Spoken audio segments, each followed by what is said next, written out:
This program was made possible by the Aaron Ziegelman Foundation, Alan and Linda Haberman, and the Shapiro Family Foundation of Chattanooga, Tennessee. אל מלא רחמים שוכן במרומים, אמצי מנוחה נכונה על כנפי השכינה, במעלות קדושים וטהורים כזוהר הרקיע, מזהירים את נשמות הקדושים והטהורים אנשי Luboml. I was born on July 21st, 1926, in the town of Luboml. I was born in Luboml in 1928. It was wonderful. It was a beautiful little town with gorgeous trees, with laughter and joy, and nice people and good people. This is what I remember about Luboml.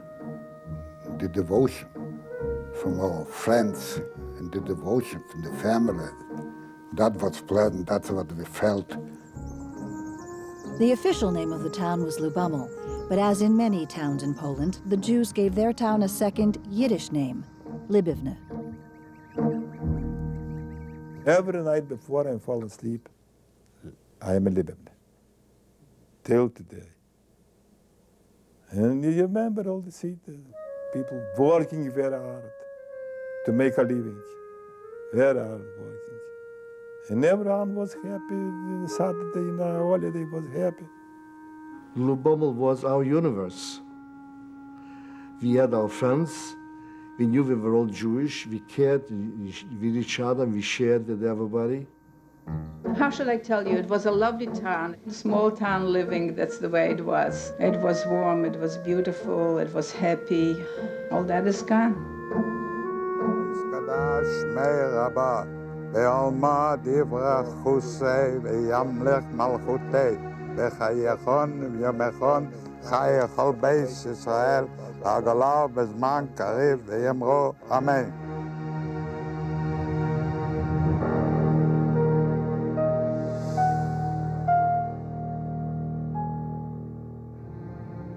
The Shtedel Luboml, a Jewish market town, was known to exist since the 1300s.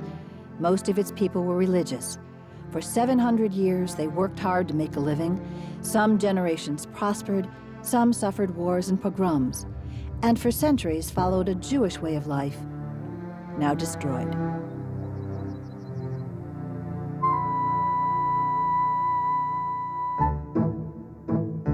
Luboml is located 8 miles from the Bug River, halfway between Kovel and Chelm, far from any big city like Warsaw or Krakow. It was a market where all the farmers from all around the town would come with their wares and goods, would come to sell or trade, and they would come in the hundreds or thousands to the town of Luboml. There was nothing unique about Luboml. It didn't have a big mountain. It didn't have a major river. No one famous came from Luboml. So there was nothing special, except Luboml is most likely the same as the thousands of other shtetls in Poland, in Russia, and Eastern Europe. Luboml was known for its great synagogue. The big shul was right in the back of the market, right in the back of Getman's stall. All the streets is like in Paris, the Arc de Triomphe, where all the streets run into the Arc de Triomphe. I think all the streets in that town ran into the marketplace. What I remember really is the family, of course, friends, and the market. That around the market, it was all the life was organized because we came there to meet each other. Market Street first was a street, a couple of houses. Then was a very large square area, very large. And they used to come every Monday, was market day. The marketplace was so crowded on market day, it was almost impossible to move. The noise was deafening. Voices of vendors and buyers, mooing of cows, whinnying of horses, snorting of pigs, all filled the marketplace, which bustled and hummed without let-up until late afternoon. All the wagons would come from one part where they would sell cattle, like cows or horses, another part they would sell clothes. Even the other days of the week, the market square remained the heart of the town. The market looked square, four square. One corner was a kino. After that was this a drugstore. And then after the drugstore was a guy who used to sell suits. After the suits was a guy who had a store. He used to farm equipment, used to sell. He was a Ukraine. And then a textile store. And then in the other corner was a shoe store. This building to the left that we're standing Yes, was my mother's restaurant and my uncle. And the photography store, so later, was in the back. And my grandmother, my paternal grandmother, lived in back of the restaurant. And also, I remember there was an ice cream parlor someplace here. Yeah, and this, Maisha, right? You see, this is the stores, what I tell you was in the left-hand side. And here in the corner in the stores, it was ice cream parlor. And the middle here also was ice cream parlor. Had I used to go there and watch the guys play billiard. He had a billiard in the back. I used to hang out as a kid. Market day was over in the afternoon. The wagons of the peasants began to leave the town, making a little less noise than in the morning. The shtetl became quiet. The rough day of running around and hard work was at an end. Most of the merchants and other townspeople had earned a profit for the coming week and could now go home to sleep in a much happier frame of mind.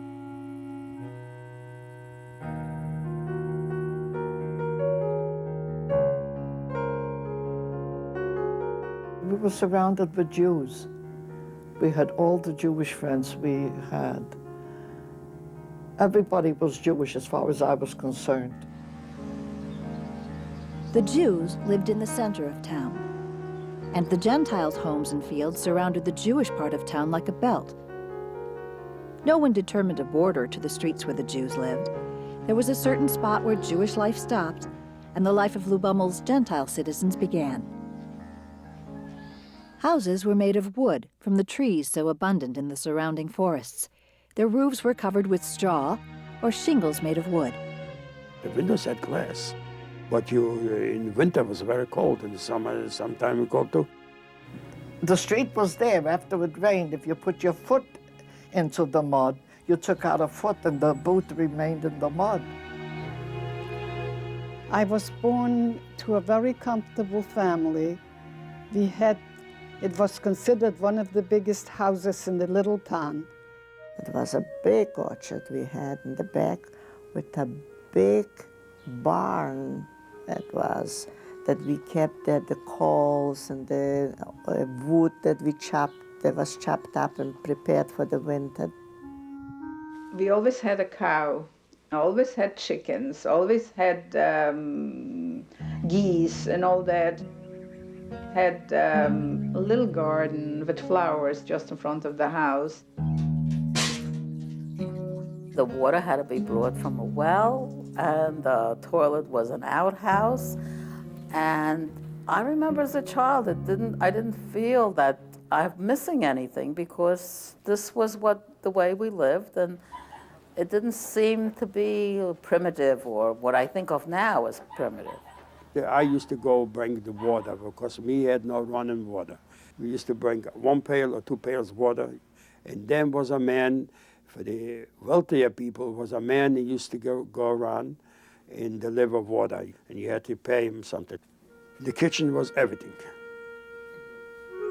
In the kitchen you ate, everything was in the kitchen. It was always soup. There was always plenty of bread at the table. And a piece of meat, my mother would say to us, take another piece of bread so you won't be hungry.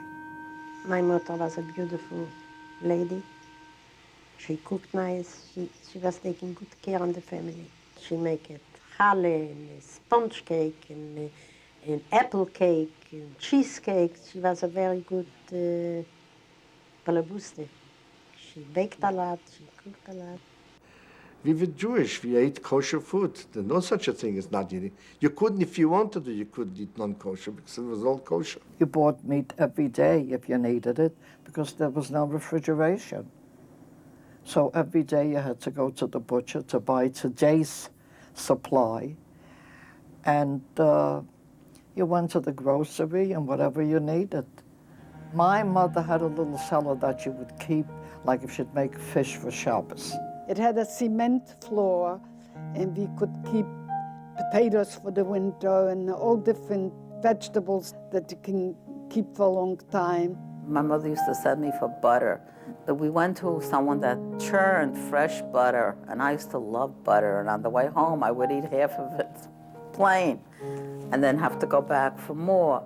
My mother used to cook and bake. Friday morning, she used to get out about 4 o'clock, start the oven, and bake bread and challah. In the morning, everybody was busy. We didn't eat in the morning as a family. Everybody ate whenever they would. For brock was it airing for lunch. And my mother she was a good cook. She used to make a big soup. I believe that every woman, every mother cooked the same kind of food in Luboml. You didn't have Italian, Chinese, Japanese, Korean. You ate Jewish food. Was the krepler, knedler, latkes, latkes. In Purim you had Hamantash, and Chanukah you had latkes. And Shabbos you had a chont and a kigel. And they would all do it, except some would do it better, and everybody would praise their own mother that she was the better cook or the better baker. And then there were babies to take care of and clean and wash and mend. I remember my mother mending forever things. She was always sewing on something. This one tore this and this one tore that. 6 children. Life was challenging in many ways, especially when someone fell sick. There was no hospital, for most no telephone to call a doctor, and in fact usually only one doctor in town. For many people, folk remedies saved the day.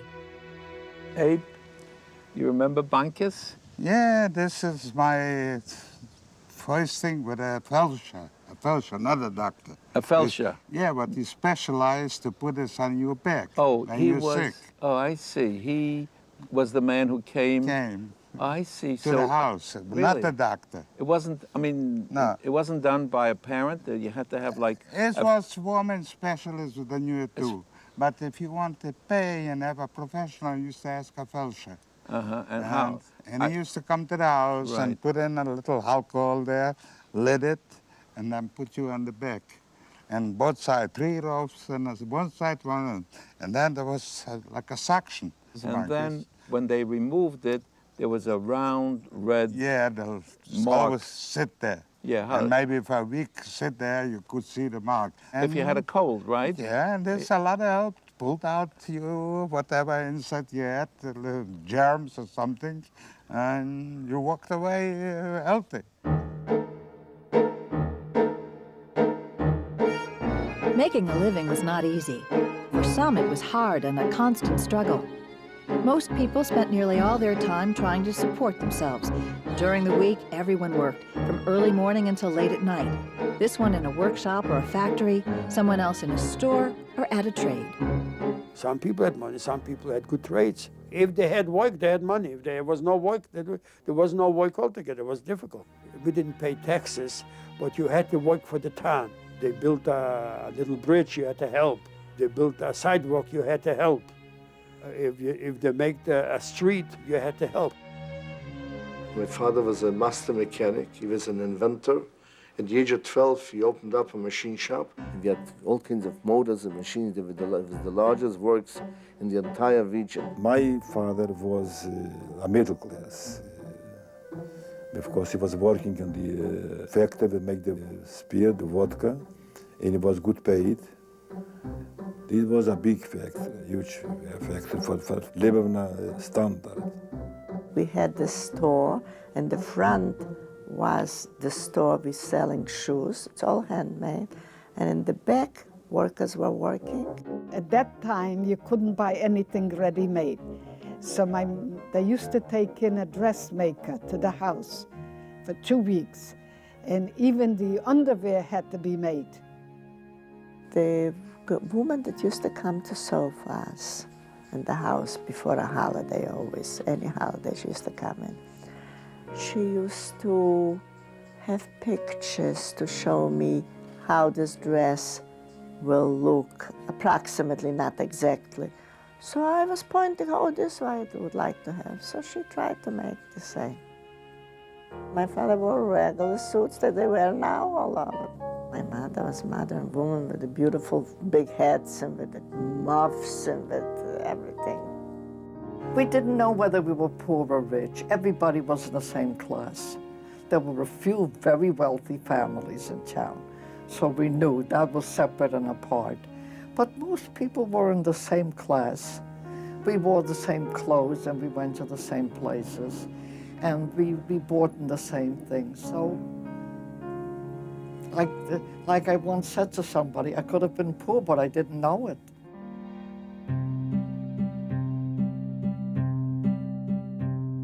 Education was important. Parents, no matter how poor, felt it their duty, a duty of the heart, to see their children learn Torah. When a boy reached the age of 3, he was sent with great joy to the cheder, to the nearest teacher for small children. When I grew up, I went to a cheder. A cheder is a Jewish school where they teach you Hebrew and Yiddish. And as far as I remember, as far back as I can remember, since the age of 2 or 3, we went to a cheder and we studied Yiddish and Hebrew. There were quite a large number of teachers for the little children, boys only, perhaps 3 to 5 on every street. They made a meager living, and their work was backbreaking from morning until late at night. The teachers were no-nonsense teachers. You just spoke up when you shouldn't have, or conversed with your friend, and the slap in the face would come immediately because that was the custom. For those children who could not afford a private teacher, the community supported a Talmud Torah, the official Jewish school, where the poorest children and orphans studied. Only Jewish subjects were taught in the Talmud Torah. Secular studies were taught in the public school, where Jewish and Christian boys and girls shared the classroom. Yiddish. Our language was Yiddish. We went to the Polish school, if we spoke Yiddish, but we would see a teacher or somebody, we would speak in Polish. Well, it's a little story maybe I'll tell you. I remember if they want to punish something, they used to usually hit on the lap with a ruler or put you in the corner. But for a boy, it was the worst thing. The boys used to sit separate and the girls separate. So if you want to punish you, if you were a bad boy, they put you near a girl. But if you were more punishment that set you between 2 girls was the worst punishment. In the public school, the Jewish students felt the sting of anti-Semitism. I had once anti-Semitism. They let me down in the school. The 2 Christian boys told me, and they tried to rub my mouth with pork. And I was crying because we're not allowed to eat pork, yelling and screaming and pork. Otherwise, it was the same guys, they were my friends. Many a times I had the principal coming into the classroom and yelling at us, "Dirty Jew, go to Palestine." That was the principal, I want you to know. So we had a bad feeling. And you felt that Jew, dirty Jew all the time, you know. My brothers many a times came home beaten up and all that.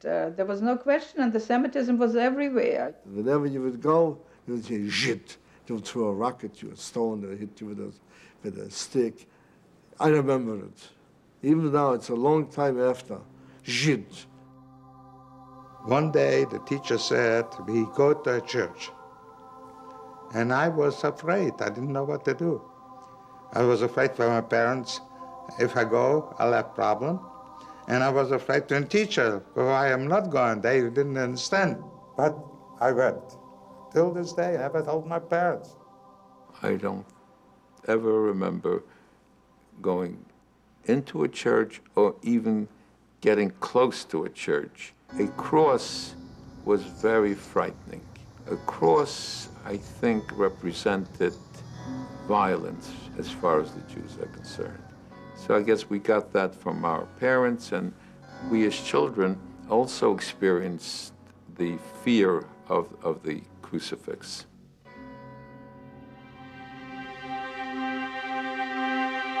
For the Jews of Luboml, the center of religious life was the Great Synagogue, the symbol of the greatness of the Jewish community and the source of its pride. In special times of trouble or mourning, holidays and festivals, people came to the Great Synagogue, which they believed was one of the most beautiful in the world. The Great Synagogue was a very structure unique by itself. Just looking at it, you knew antiquity. The Great Synagogue was built in the 1600s. Since it was a time of constant wars with the Tartars and the Cossacks, the synagogue was built as a fortress. It was awe. We looked and we knew that this is a place where God is here and the people here, the souls are here. Art along the wall, biblical art, animals and plants and holidays and so on. The people were proud of the magnificent Holy Ark and the beautiful pulpit that stood in the center of the synagogue, its carved pillars reaching up past huge crystal chandeliers to the domed ceiling. But the Great Synagogue was not for daily prayers. There were also many shtiblach, little houses of prayer in town, some for the different groups of Hasidim, some for the daily prayers of just the tailors or the wagon drivers or the educated merchants. Now the city was a dozen or more shtibel, the synagogue. The shtibel was very big. They had long tables and